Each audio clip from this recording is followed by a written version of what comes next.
is Latricia, and I was in a toxic marriage relationship for 10 years. I met my ex-husband, Patrick, in 2008. It's funny because I initially met his friend first through my girlfriend, and we exchanged phone numbers. We had one conversation, and I was like, I don't like this guy. So I was hanging out. Let me backtrack. I had just moved to Texas. So I have friends because I graduated from high school, but I had not rekindled those relationships at that moment. So this young man called and said, "Hey, what you doing?" I said, "Nothing, just hanging out at my dad's." And he was like, "Well, we're barbecuing, me and some of my friends. I don't want to hang out with you and a whole bunch of other guys." And he was like, "It's other ladies here too." And I said, "Okay." So I went over, and as soon as I pulled up, my ex he wasn't my ex at that time.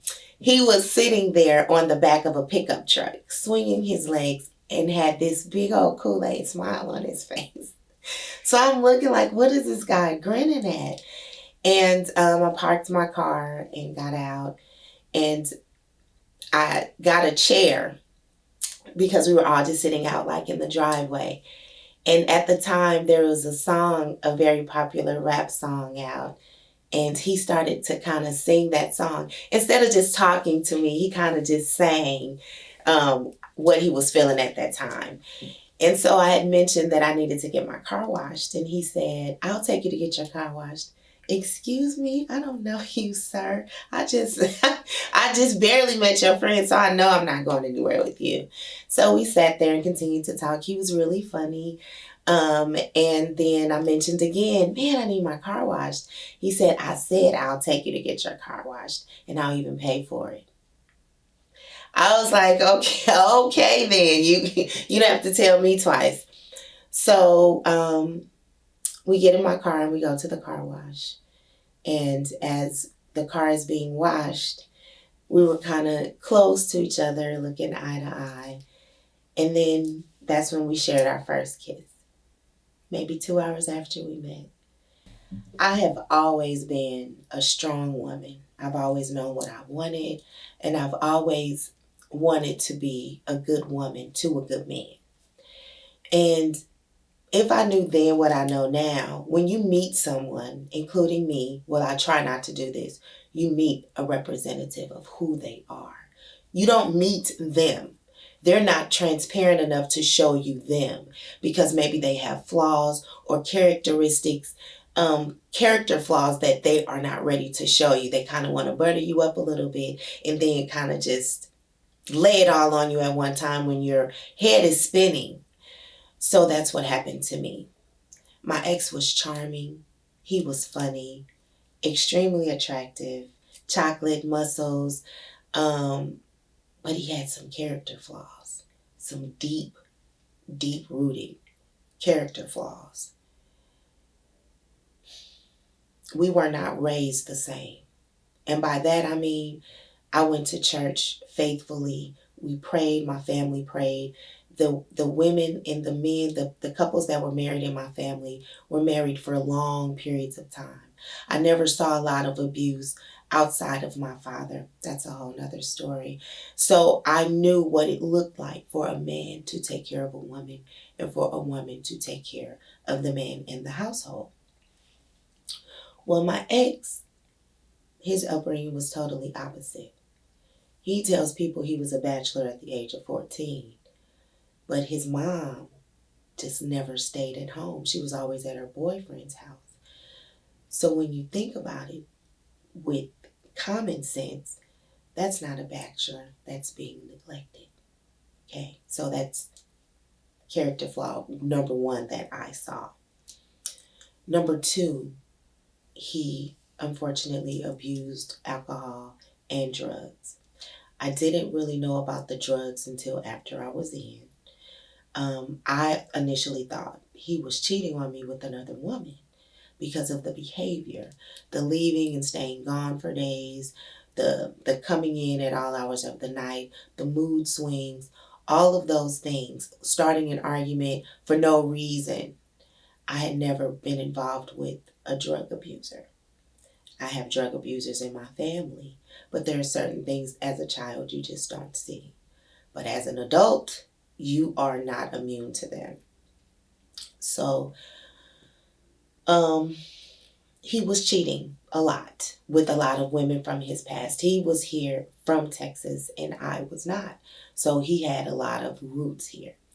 A lot of women from his past that still, whatever, for whatever reason, wanted to be involved with him. He had nothing to offer anyone, but these women were willing to fight for this man. Once I found out the beginning of the cheating, I'm like, hey, I really can't do this. So why don't you've already, connected with someone from your past, go ahead and see if that works out. So he packed up all of his things because by this time we were living together. We met in October. We're talking December now. December of the following year. Okay. Pack up your things and go ahead and go.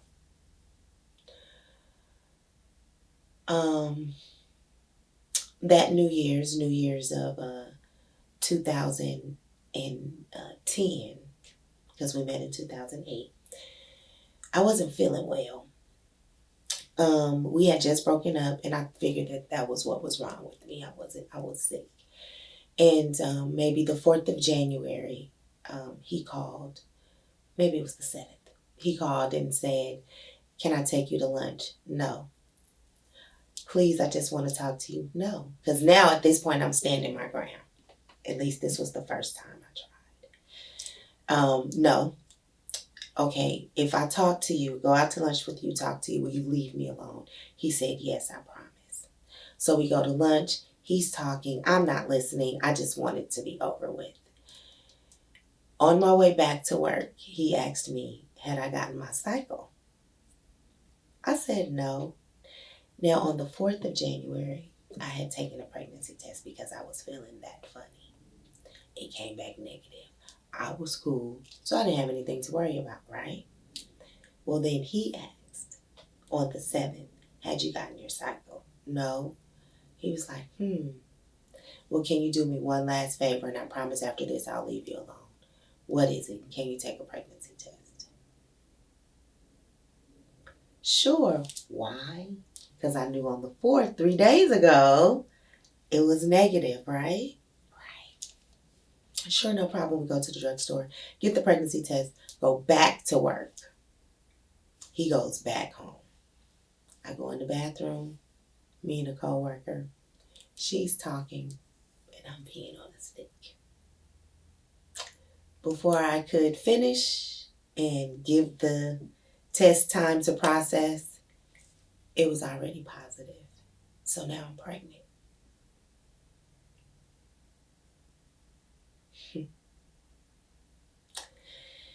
What I have not admitted is how much I had already loved, truly, truly loved this man. Character flaws and all. Cheating, infidelity and all. Verbal abuse and disrespect and all. Financial abuse and all. Now I'm pregnant. Okay. I'm pregnant. This baby is not no keeper brother baby. This is not the glue to no relationship. I don't think I'm ready to even tell him. Well, guess what? I didn't have to tell him because he already knew. He just didn't know which one of us it was. It was me. So now I'm pregnant, right? Okay. Once I do tell him or confirm it for him, oh, I'm coming back home. Home? Wait a minute. You're still on drugs. You're still on alcohol. You still run women. No. Stay where you are, please. I'm begging you. I'm going to be a father to my child. Oh, my goodness. Okay, so here we go. Now I'm pregnant. I'm working every single day. He finally gets a job. I'm 7 months pregnant. He has not had a job this entire time. We met October 2008. We're now talking August 2010. July, August 2010. Okay, so I've been holding it down all this time. And let me also mention my blessing, which is my stepson, his junior, product of his environment. But I love him. I love him. So now we're all in here together. My oldest son, because I have a son already, is losing it because it's always been us. And now here we have two aggressive people in our home, and we're not aggressive. We're very peaceful, calm. He stays in his room, I stay in mine. We're good. So now I have completely altered the dynamics of our household and didn't even try. Okay? So I'm pregnant, I'm working, I'm pregnant. He has not stopped cheating on me. He has not stopped lying. He has not stopped manipulating. He has not stopped any of the abuse. And I'm pregnant. My pregnancy was high risk because of my blood pressure. My blood pressure was high because I was stressed out. I was stressed out because my man wasn't doing his thing. So my last 2 months, I'm on bed rest. I'm the breadwinner in our household. Okay. So fast forward, the baby comes. The day that I had our son, he was there for the birth and then gone in the wind. I called home and asked the boys, are they okay? You know, what's going on? Mom, we haven't seen Dad since he brought us home from the hospital. Did you guys eat? Because at this point, I don't even care. I'm concerned about my children. Did you guys eat? Yeah, Mom, he got us something to eat. Okay, keep the door locked. And hopefully me and your brother will be home in a couple of days. Okay. So now we have 3 children, 1 job, and a countless other amount of issues. We move into a home. The drug abuse gets worse. One night he wanted to have sex. I'm not interested in you touching me. So because I wouldn't have sex with him, he gonna go get it from somebody else. 10 minutes later, he called me. He's getting pulled over and arrested. That's what you get. I know this might not be a nice thing to say, but the times that he did get arrested and was incarcerated, those were the best times of our relationship. The most peaceful times of our relationship. I said I would never date a man in jail. Once you hear the clank of the bracelets and the close of the jail cell, you can forget you even know me. But I couldn't do that with him. I stayed right there. I visited, I wrote, I put money on his books. I talked to attorneys, I talked to parole officers. I made sure he had a place to stay. Everything I said I would not do, I did it with him. And he was not worthy. He was not worthy.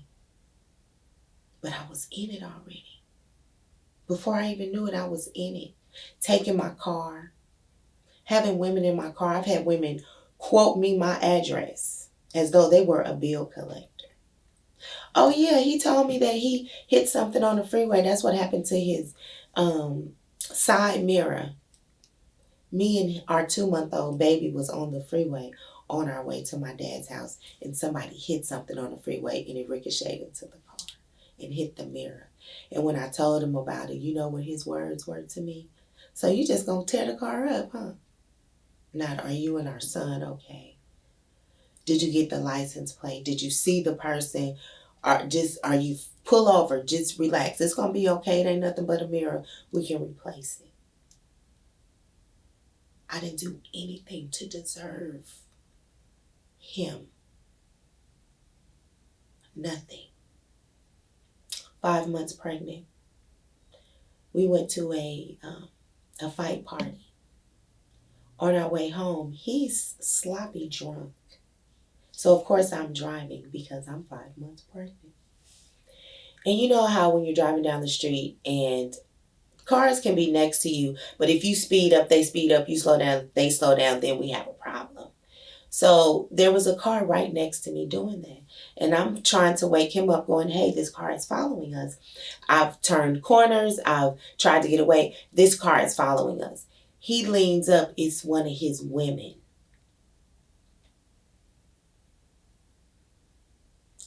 I had on some white shorts, yellow, pink, and white top. The window was probably rolled down this much, enough for probably chin to my chin. And when he leaned up and looked over, she threw a grape soda into my car, then proceeded to chase me down the street and the freeway. I'm 5 months pregnant. He tells me, why you tripping? Why you scared? She ain't gonna do nothing to you. But she's doing all of this to me because of you. And I would always say, do you not realize you can leave at any moment? Do they not realize they can have you? Take you away from me, please. I don't need this. I don't want this. He would leave, pack his things up, leave, tell me I ain't coming back, don't call me. I ain't worrying if when I want to see my son, I'm going to see my son. But until then, just leave me alone. Gladly.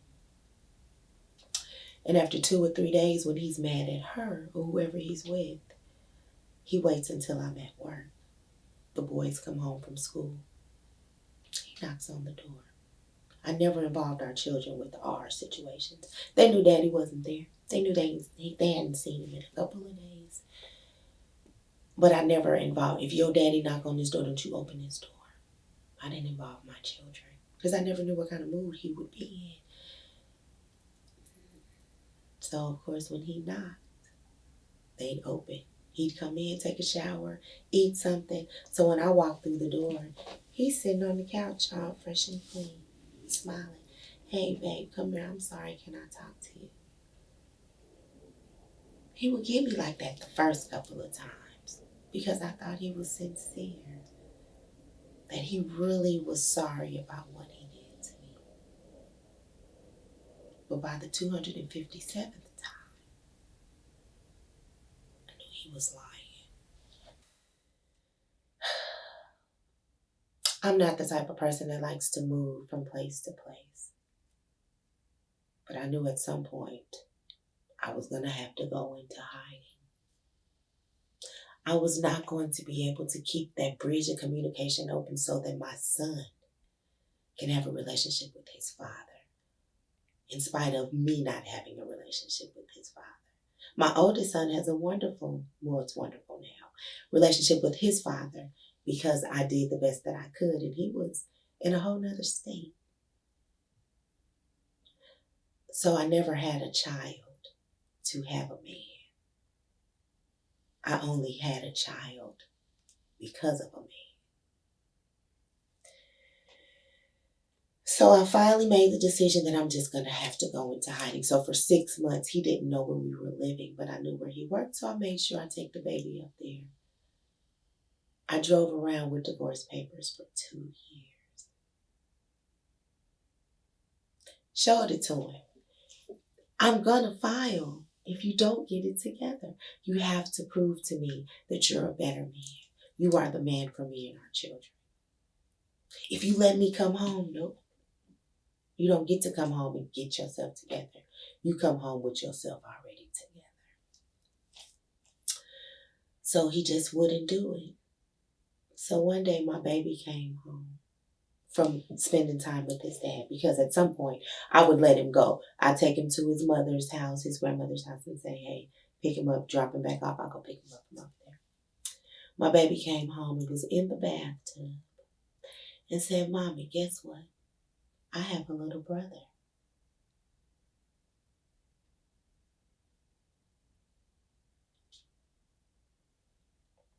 I looked at him, I said, are you talking about The woman's kids, her grandkids. No, Mama. My dad has a son and told me his name. So I called his dad. And I said, hey, how you doing? Oh, I'm good. What's going on? I said, Princeton just told me. No, I said, congratulations on your new bundle of joy. What? What you talking about? I said, Princeton just told me he's a big brother. Man, that ain't my baby. That ain't my baby. I said, so why did you tell our son that it was your baby? And then said, don't tell your mom. Baby, we don't keep secrets. Me and my children don't keep secrets from each other. They may keep secrets from you, but they're not going to keep no secrets from me. That boy lying, that ain't my baby. Now, at this time, the child was probably 8 months old. Called his mother. She confirmed it, yes. It's his.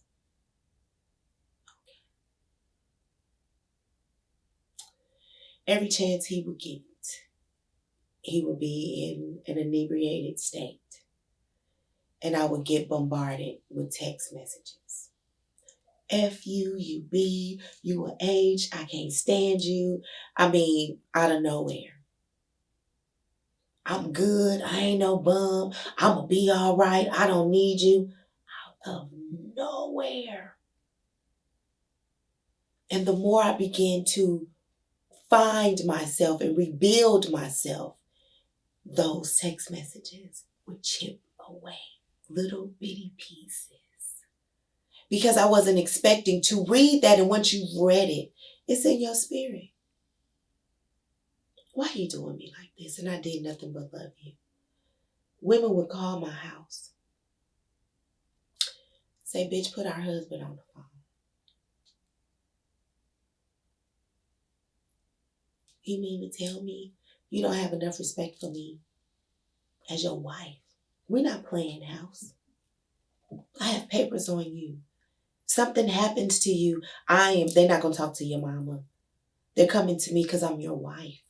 I am your legal wife. I'm not your girlfriend. I'm not your baby mama. And you can't make these broads respect me. I can't stop you from doing what you're doing in the streets. But you leave that at the door. You don't let it come into our home where our children are, where I am. You're supposed to protect me from this. So since you don't want to protect me, I'm going to protect myself. So for 6 months, he didn't know where we were. So one day in November, our little one came up missing. We had just finished the football season, and I was so sick from being out in the cold, yelling and screaming. My little one is just like his father. He has to be outside. If outside is open, he's out there in it. So he was outside playing. Now at the later part of the year, it gets dark early.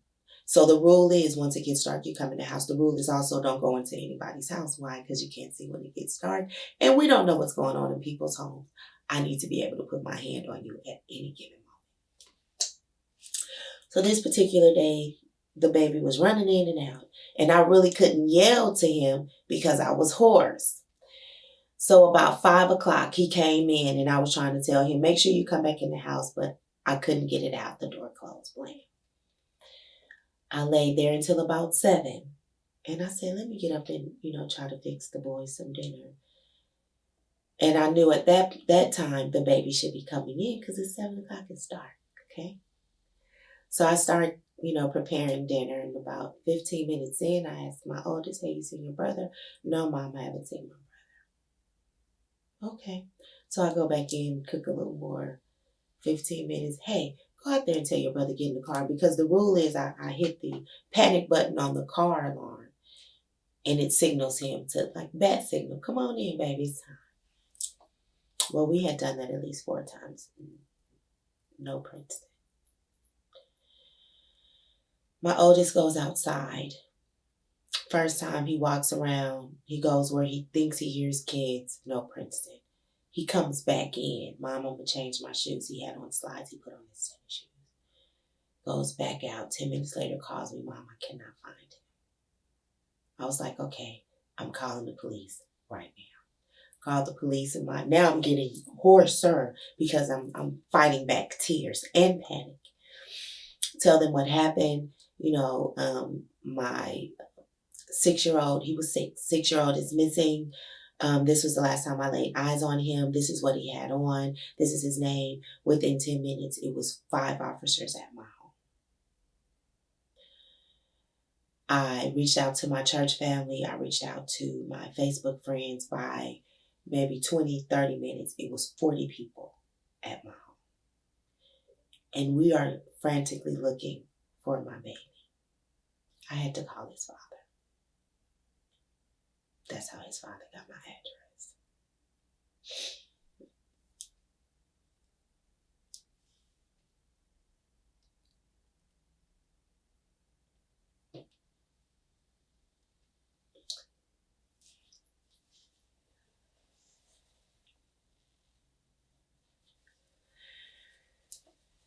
I would have been wrong if I had not called him and something had happened to the baby. I would have been wrong had I not called him and the police are asking me, well, why didn't you call his father? Are you sure he's not with his father? I was between a rock and a hard place. Now I got to get this man my address.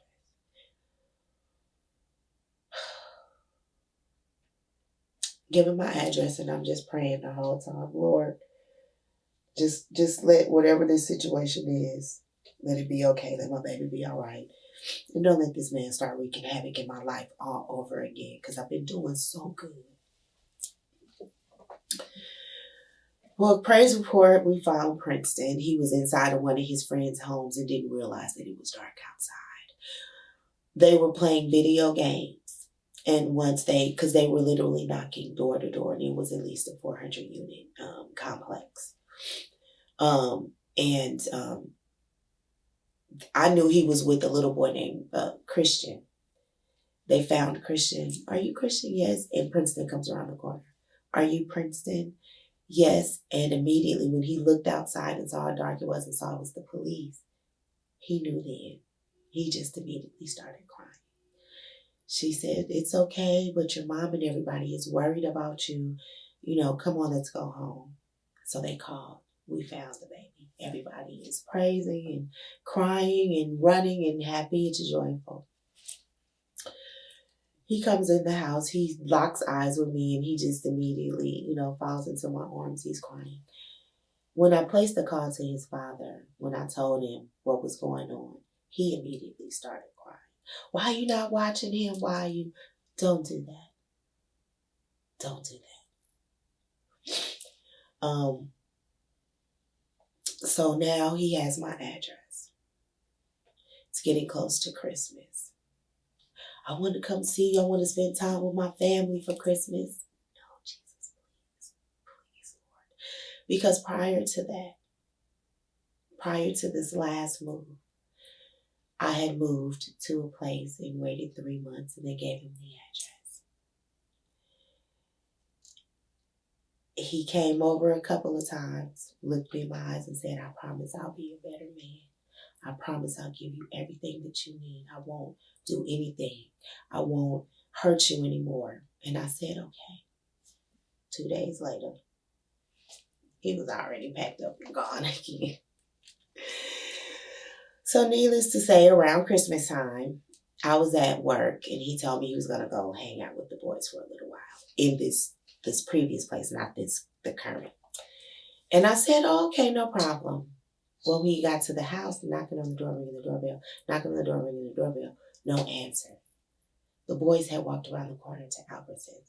But instead of him calling, saying, hey, I don't think the boys hear me downstairs. Can you call them or let them know? He flies into a rage and kicks my door off the hinges. Splits the entire frame. I was at the beauty shop under the dryer, opened my eyes and saw 25 missed calls from him. So now I'm thinking something is wrong with my babies. Then I go to the text messages and I'm getting cussed out. You play too many games. So in the middle of me reading all of the text messages, my son called. Mom, somebody tried to break into the house. Oh, it makes sense now. Nah, that was just your stepdad. We have to move. Within 2 months, I was gone.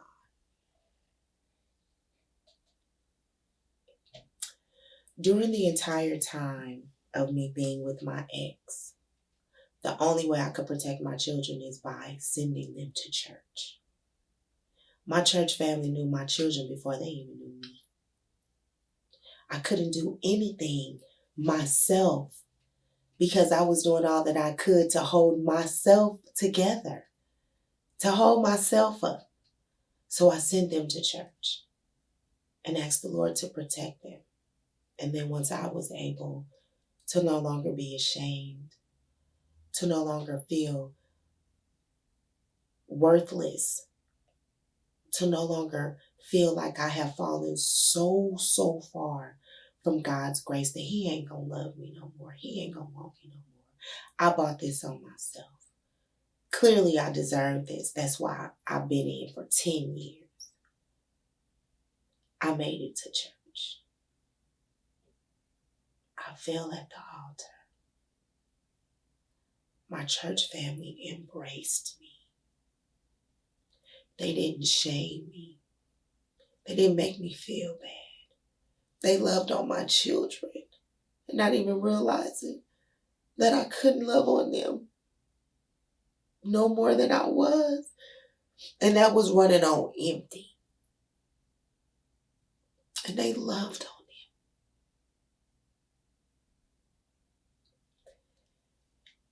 him. And now,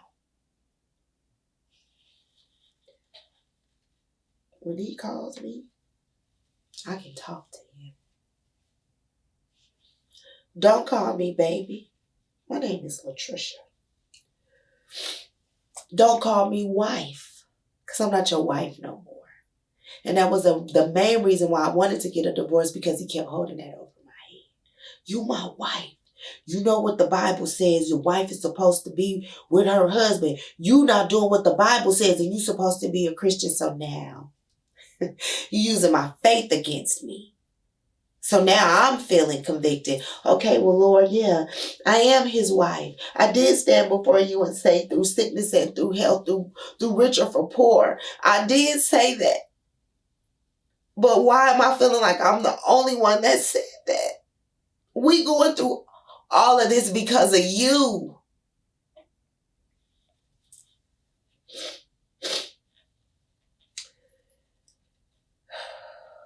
My children, I thought my youngest would be upset because that's his dad. He's happier than I am. My oldest,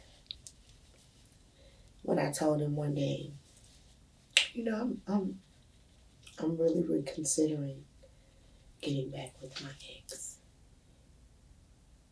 He broke down, and I'd never seen my baby cry like that. Please, Mom, don't do it to you. Don't do it to us. Please, Mom.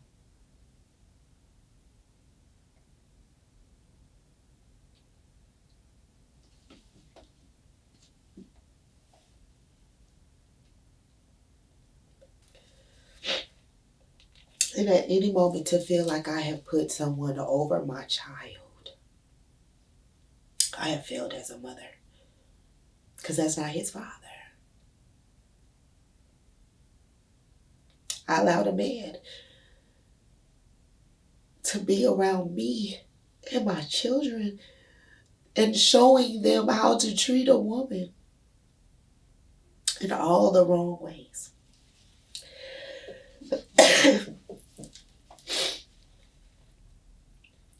At that moment, I knew the only men that I needed in my life were my sons and the Lord. My children will love me unconditionally. My children will not hold me hostage for their own self-gain and worth and purpose. Selfishness. My children deserve to love and be loved and not be in a toxic household.